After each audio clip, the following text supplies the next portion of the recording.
open up the floor. Dylan Davis, Delaware Gazette. Right, I guess just get this out of the way. Have you had the conversations about players opting into this game or not yet? Like, when do you need to know that decision so you can start to prepare for a game knowing who you're going to have on the field?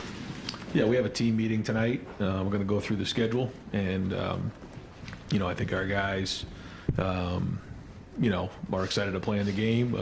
They will be, and we'll talk through all that, and continue to meet with guys along the way. We already had meetings last week, all really positive. I think guys know that that they want to have something to show for the season, but also have an opportunity to continue to put good games out there, and so those conversations will continue to be had today and tomorrow. Tony Girdman, Buckeye Huddle. Ryan, this is obviously finishing up one season. How much do you view it as the start of next season?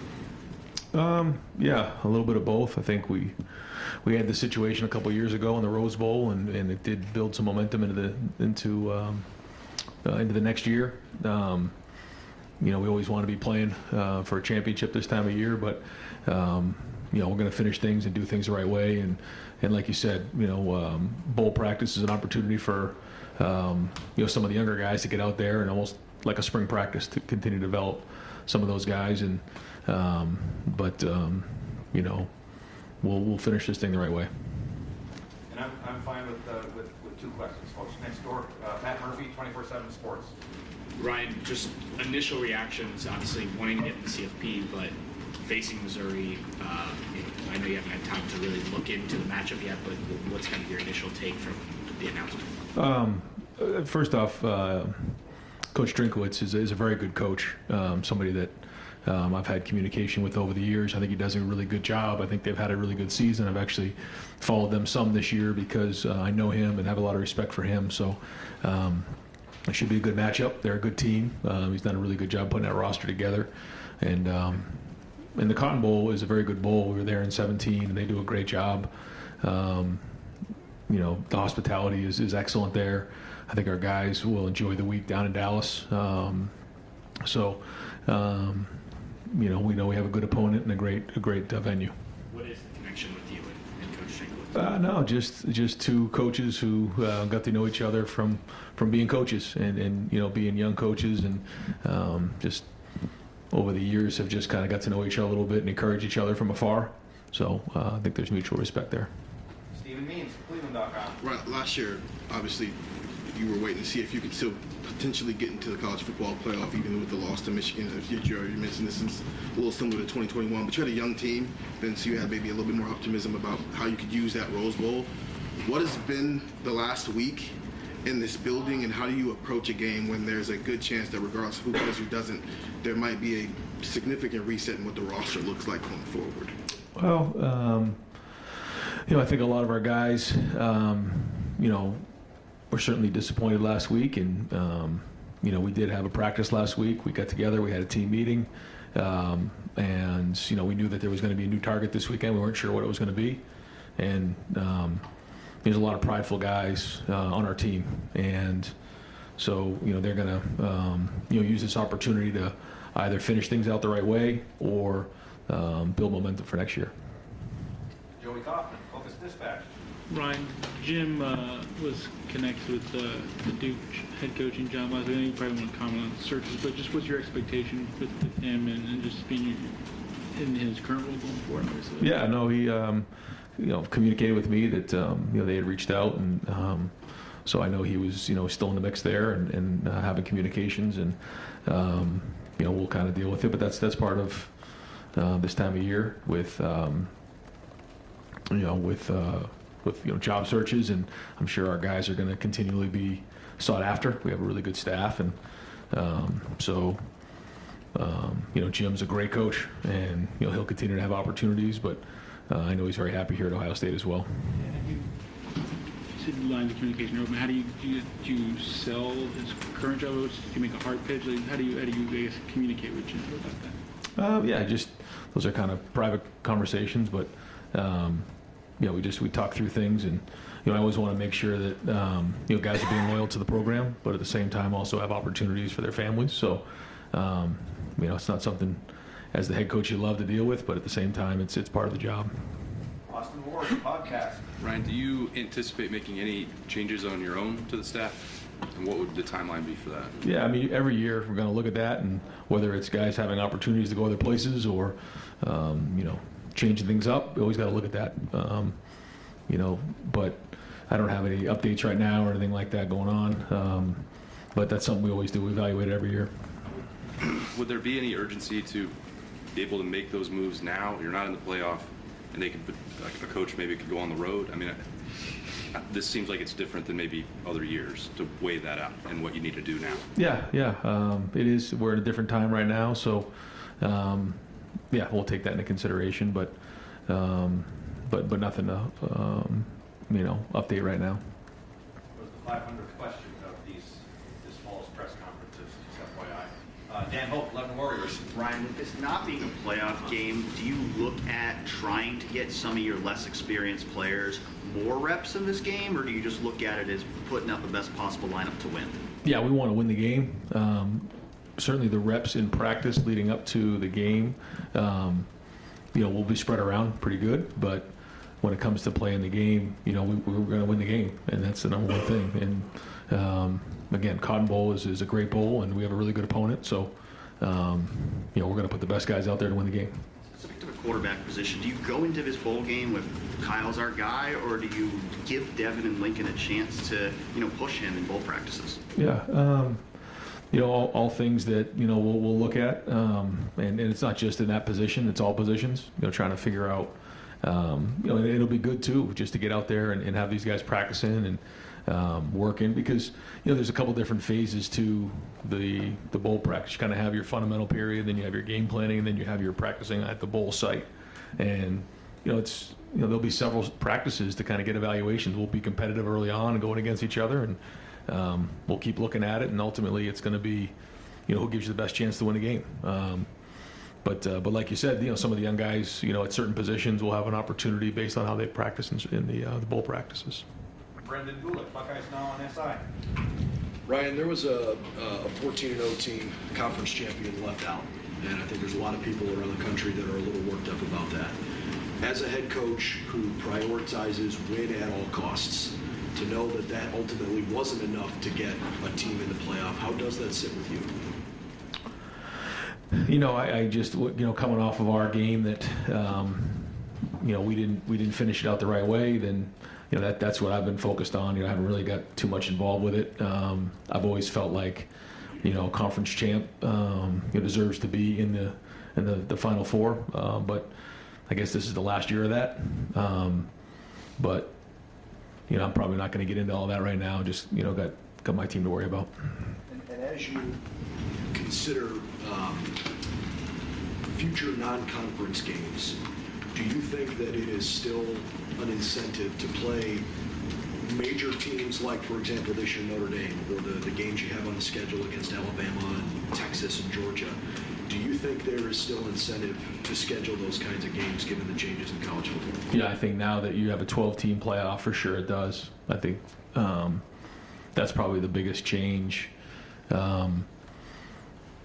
Coming forward is that those games are going to matter, but at the same time, you can build up your team and you can learn from your team by challenging your team with non-conference opponents like that, but also knowing that you'll have an opportunity to possibly make the 12 teams as opposed to just the Final Four. As you can see, it got really tight this year, so I think it's going to be a different, whole different end of the season next year, but. I think it's great to challenge your team, find out where you're at, and grow as the season goes on. We did that this year by scheduling Notre Dame, which I thought was great. The last 2 years, and I think we learned a lot about our team early in the season. But yeah, it'll be much different next year, and I think it's a good thing. Don Berry, WBMS. Coach, you've had a week to reflect. As you look at the tape, you said you wanted to look at it before you. What jumped out the most in that game?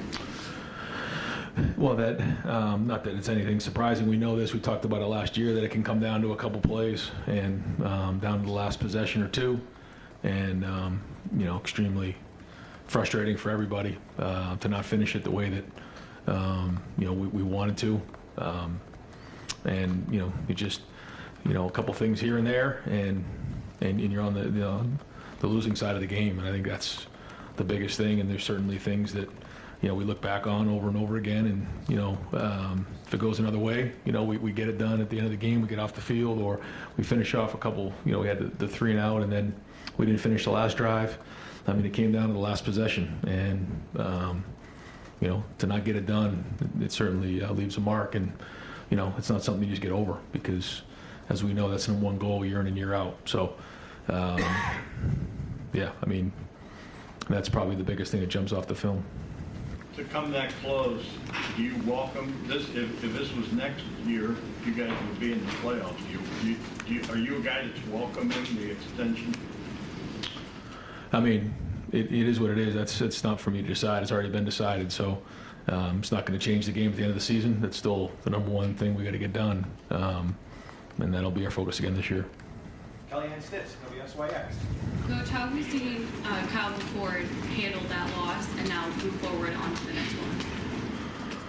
Yeah, it's not something that you just move on from. We know that. There's just a lot that comes with it, but it's not just one or two guys. It's everybody. We all take ownership. Adam King, WBNS. You talked a lot about scars in your time here. This is obviously a big one. How do you heal from those scars? And is today one of those starting points, finally having another opponent to focus on? Well, no one's going to feel sorry for us, so you got to push forward. That's life, and so we're going to do that.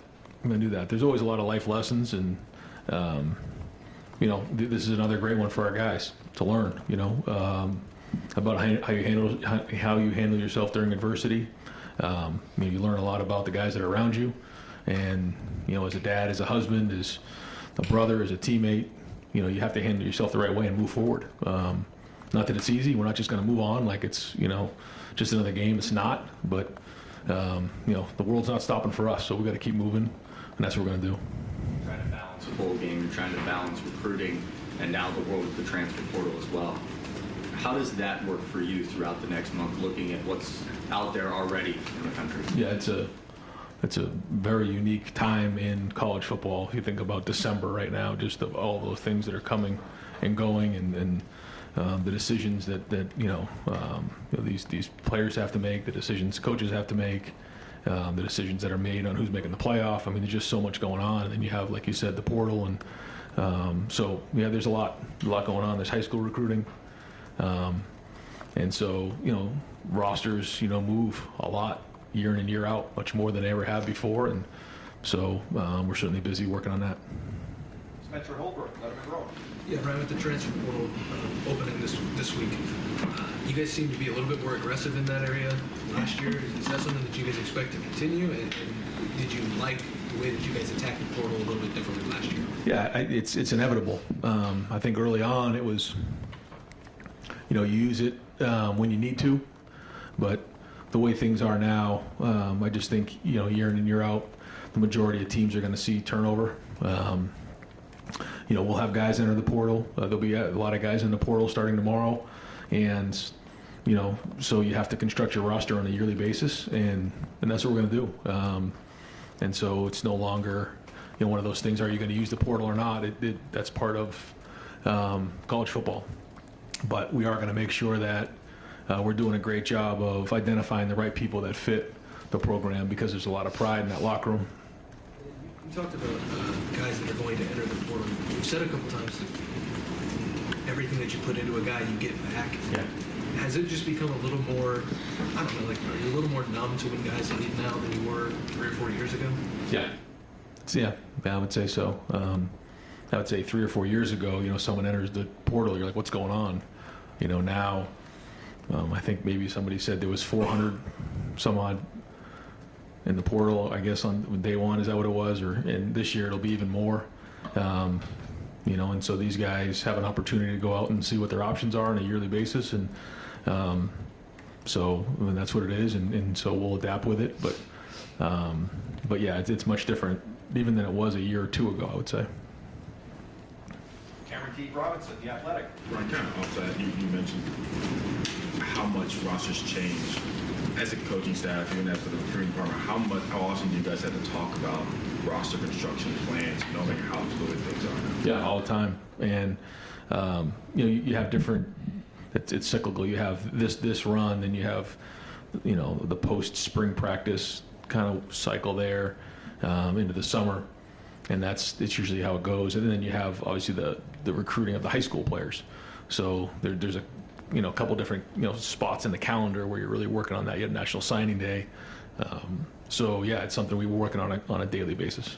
At what point, I mean, maybe there's not like one point in the season, but after the season, do you think, okay, these are the guys who are leaving, these are the guys, this is where we have to be heavy? Yeah, part of it is numbers. Other part is, like you said, where we feel like we are depth-wise. And there's certain guys who, they get to a certain point in their career where, maybe they don't see an opportunity to get on the field because of what's in front of them or whatever reason those are. And so, their best option maybe see what's out there for them to go get on the field, and totally get it. Our guys are competitive, and so some of them will have that opportunity. And so you just have to be, as clear as you can on the front end of it to make sure you're identifying, when you come to Ohio State, here's what you can expect, so that when they get here, there's no miscommunication or confusion. I think we've done a great job of that. But there's going to be guys who decide that maybe there's another better option for them out there, and so maybe a fresh start is good. But at the same time, we'll look out there to see what's in the portal and who may fit what we need. Bill Landis, the podcast. Ryan, do you feel like ultimately you got the level of quarterback play that you need for this team to achieve its goals this year? Well, when you come up short, the bottom line is you got to look at everything, because you didn't get it done, and that's the thing that is just sobering here at 11-1. You come up short in the last possession, it's just not good enough. So you got to look at everything, and we will look at everything. Into that position, I know you said to Dan that go through bowl practices, guys like Lincoln and Devin might get some opportunities there. As you stand here today, assuming Kyle does not decide to go to the NFL or elsewhere, is he definitely your starting quarterback for next season, or how do you, evaluate that at the moment? I think that's kind of a long way away right now. We're gonna get back to work here. We'll probably we had a practice last week. We'll have a practice coming up this weekend, and the guys will get out there and compete and grind, and we'll take it from there. I can't sit here and tell you I know for sure about any of those things right now, but everyone's going to have an opportunity to compete and get after it during bowl practice, and then when it's time to go play in the game, we'll figure out who should get the reps and go from there. So yeah, I don't really have a great answer for that just yet. Andy Backstrom, Letterman Row.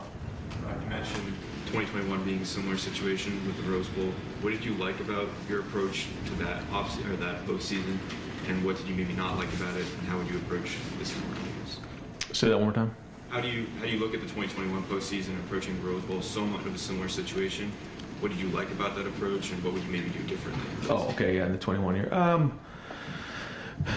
I thought, the focus was on competing and getting better every day in practice. It wasn't as much about the game planning, although as we got closer, we really dove into that. It was more about getting getting guys reps and getting guys up to speed and really focusing on fundamentals. And then, I want to make sure that,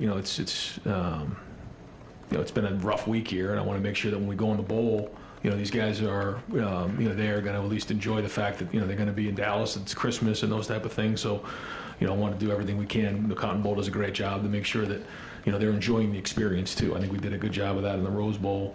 And so we'll do that again here at the Cotton Bowl, but we also know we're there for one reason, that's to win a game. So I think it's that balance that, we found did a nice job of in that game. And, but I think, year in and year out, you learn more and more about how you want to prepare in the bowl. It's, you also, want to make sure you're not overdoing it. And that balance is critical. I think we found a decent balance the last couple of years in that area. Nathan Barrett, Cleveland.com. Last year at this time, came out of the game and we're talking about going into the playoff wanting to play loose and aggressive, and kind of seemed to be at the time kind of a a doctrine you were putting out there for how you want to play. As you look back at the last game, do you feel like the team met that standard? Yeah, going in, I felt like we did. I felt like, we didn't overdo it.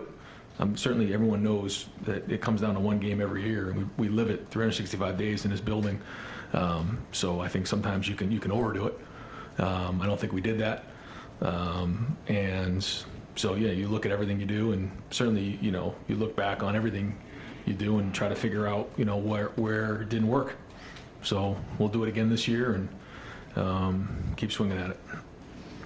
I just want to clarify something else you said to Bill about the quarterback situation. So are you open right now to some sort of a timeshare in the Cotton Bowl as it relates to quarterback right now? Or do you anticipate it just being Kyle's job like it would be if it was any other game? Yeah, I'm not going to really get into all that right now, and I don't think I'm there yet. But yeah, we'll just kind of see how practice goes.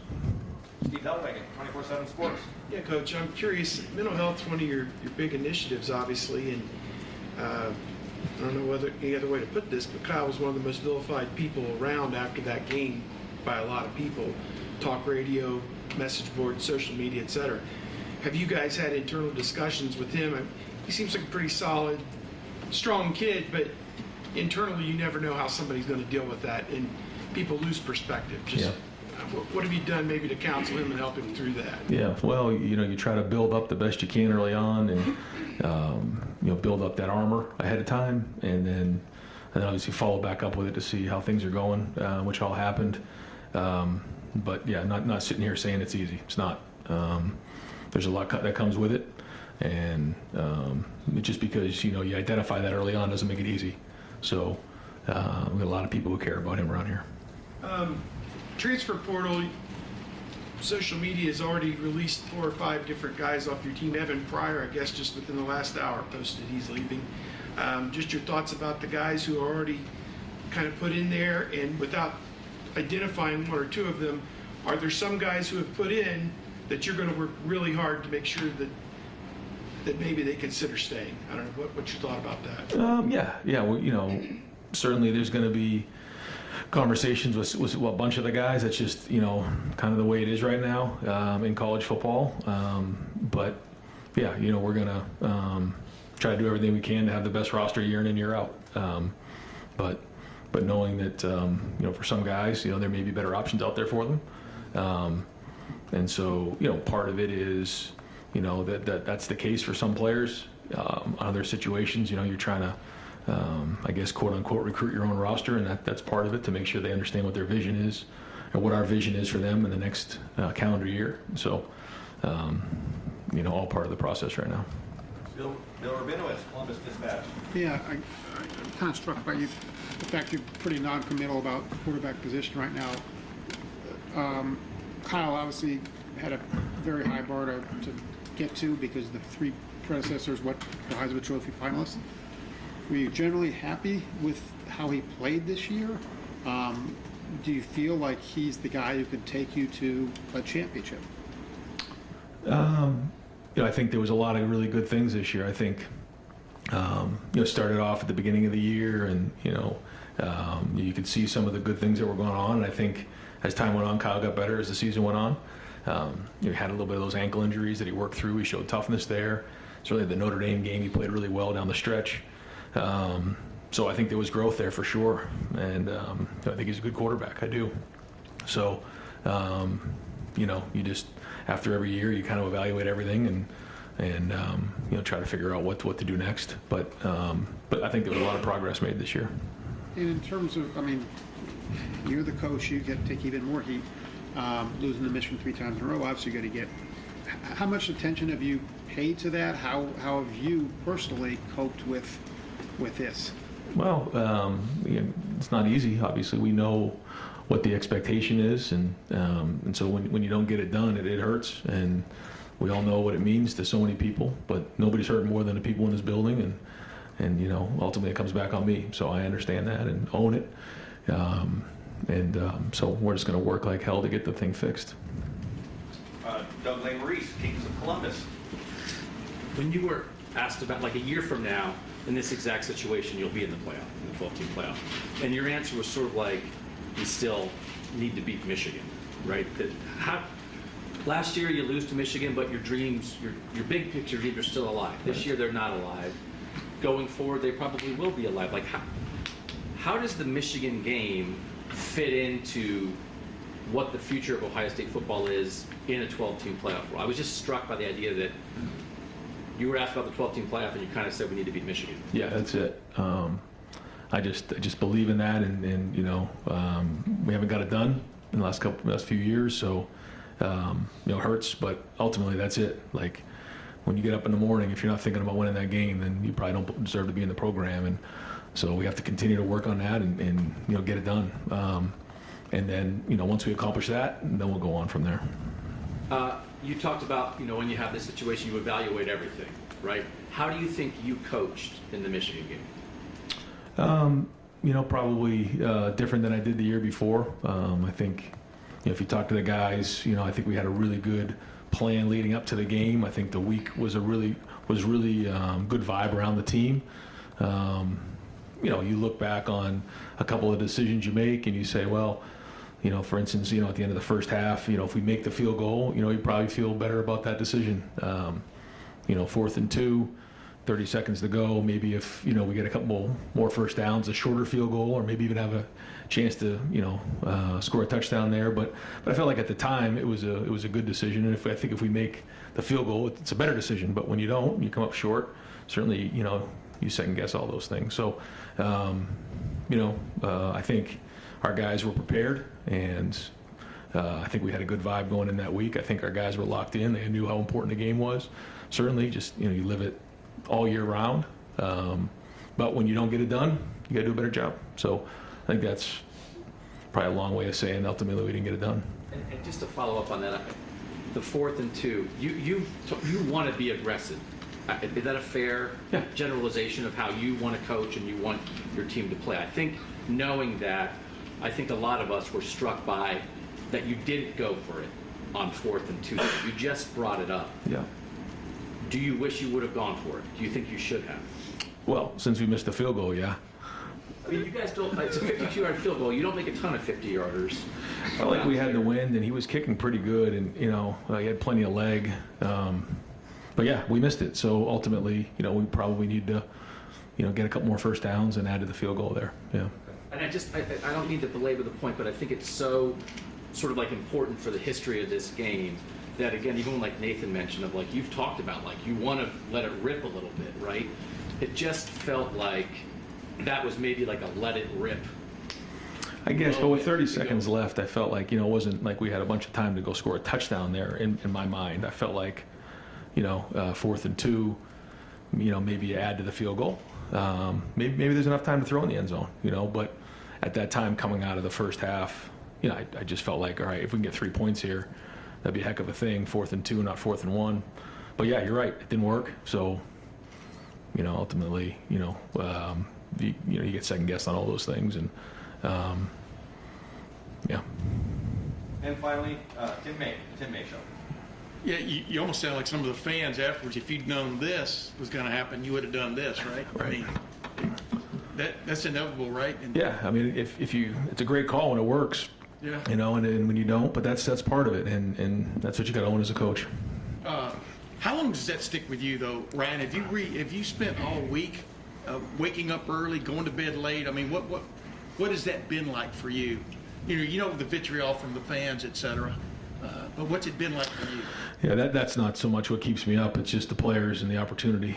Yeah, that's why you don't get any sleep. It isn't about all the other stuff that comes with the job. And what matters is the players. What matters is what that game means to so many people. And so yeah, it certainly does. It hurts. And you asked how long is it going to stay? It'll stay forever. That's part of competing. And two other quickies. Going to 12 next year. Are you a fan or not a fan of keeping league championship games? Because it would seem like if you've got two teams in the top 2 and 4, top 4 or whatever, why would you put either one of them in jeopardy of, losing it? What are your thoughts about that? About a league championship game and what it adds and detracts from this coming mix? Yeah, I think that there's a lot of great conversation about that. Some conversation that we had on our league meetings just surrounding that. I know that the conference championship game means a lot to the league, and but when it comes down to it, I think you have to consider what does that mean when you're one of the top two teams in the conference, and then you're playing each other for that moment. So but. I think being a conference champ should really matter, though, in being ranked in the top 4 moving forward. Yeah. But that's a real high intensity game. If it's adding another game to what's coming, right? I mean, from that standpoint. Yeah. How did your team come out of that game this past weekend physically? Yeah, we were okay. Okay. Yeah. And one last thing, are you guys in the market for a quarterback in the transfer portal? This coming transfer portal? No, I mean, right now we're not actively out there, searching for anything other than we'll see, kind of what the next month brings, and in all positions, So I'm not going to sit here and get into specifics on each of those positions.